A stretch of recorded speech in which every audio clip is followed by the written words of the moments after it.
Oblivion.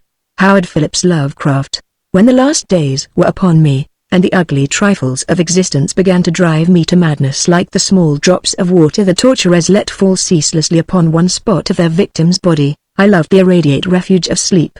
In my dreams I found a little of the beauty I had vainly sought in life, and wandered through old gardens and enchanted woods. Once when the wind was soft and scented I heard the south calling, and sailed endlessly and languorously under strange stars. Once when the gentle rain fell I glided in a barge down a sunless stream under the earth till I reached another world of purple twilight, iridescent arbors, and undying roses.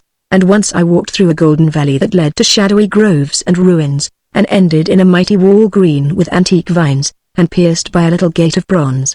Many times I walked through that valley, and longer would I pause in the spectral half-light where the giant trees squirmed and twisted grotesquely, and the grey ground stretched damply from trunk to trunk, sometimes disclosing the mold-stained stones of buried temples. And always the goal of my fancies was the mighty vine-grown wall with the little gate of bronze therein. After a while, as the days of waking became less and less bearable from their greyness and sameness, I would often drift in opiate peace through the valley and the shadowy groves, and wonder how I might seize them for my eternal dwelling place, so that I need no more crawl back to a dull world stripped of interest and new colors. And as I looked upon the little gate in the mighty wall, I felt that beyond it lay a dream country from which, once it was entered, there would be no return. So each night in sleep I strove to find the hidden latch of the gate in the ivied antique wall, though it was exceedingly well hidden. And I would tell myself that the realm beyond the wall was not more lasting merely, but more lovely and radiant as well.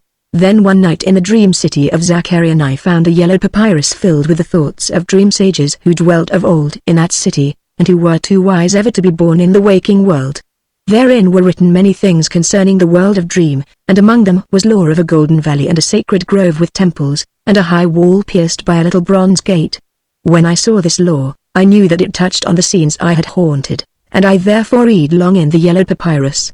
Some of the dream sages wrote gorgeously of the wonders beyond the irreparable gate, but others told of horror and disappointment.